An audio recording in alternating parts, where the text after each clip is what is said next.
আগামী ম্যাচে ব্রাজিল দলে ফিরছে নেইমার সহ 5 সুপারস্টার খেলোয়াড়। দারিভালের ভবিষ্যৎ নির্ভর করছে নেইমারের হাতে। তাই এই নিয়ে বিস্তারিত জানতে হলে ভিডিওটি না টেনে শেষ পর্যন্ত দেখতে থাকুন। আর আপনি যদি আমাদের চ্যানেলে নতুন হয়ে থাকেন তাহলে এক্ষুনি সাবস্ক্রাইব করে রাখুন। আর ইতিমধ্যে সাবস্ক্রাইব করে থাকলে আপনাকে অসংখ্য ধন্যবাদ। প্যারাগুয়ের মাটিতে বিবর্ণ ফুটবলে পরাজিত হয়েছে ব্রাজিল। 5 বারের বিশ্ব চ্যাম্পিয়নদের 1-0 গোলে হারিয়েছে প্যারাগুয়ে। 2008 সালের পর প্রথমবারের মতো প্যারাগুয়ের বিপক্ষে পরাজয়ের স্বাদ গ্রহণ করে সেলেসাওরা। এখন পর্যন্ত বিশ্বকাপ বাছাই পর্বে ব্রাজিলে খেলা 8 ম্যাচের মধ্যে কেবল জয় মাত্র 3টিতে, একটিতে ড্র ও বাকি 4টি ম্যাচই পরাজিত হয়েছে ব্রাজিল। এ সময়ে ব্রাজিল দলের সঙ্গে নেই নেইমার জুনিয়র। কবে ফিরবে এই তারকা ফুটবলার? বর্তমানে ইনজুরির কারণে মাঠের বাইরে রয়েছে বেশ কিছুদিন ধরে। আর কবেই ফিরবে ব্রাজিলের সুদিন? স্বাভাবিকভাবে ভক্তদের মনে এমনই প্রশ্ন আসছে।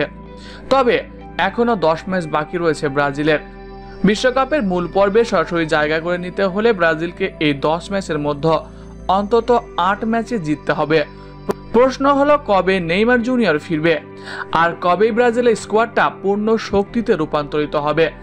জানা গেছে অক্টোবরে ফিফা উইন্ডোতে ব্রাজিলের বিশ্বকাপ বাছাই পর্বে 2টি ম্যাচ খেলবে।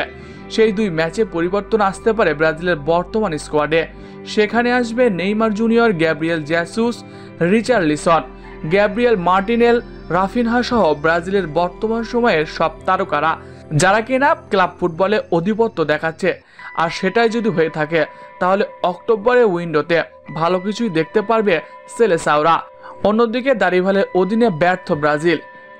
দারিভাল ব্রাজিলের কোচ থাকবে কিনা এটা সম্পূর্ণ নেইমারের হাতে।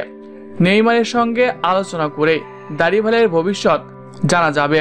প্রিয় দর্শক, ব্রাজিল দলে আপনি কাকে দেখতে চান কমেন্ট করে জানিয়ে দিন। এছাড়াও খেলাধুলার সকল আপডেট সবার আগে পেতে হলে আমাদের চ্যানেলটি সাবস্ক্রাইব করতে ভুলবেন না। ধন্যবাদ সবাইকে।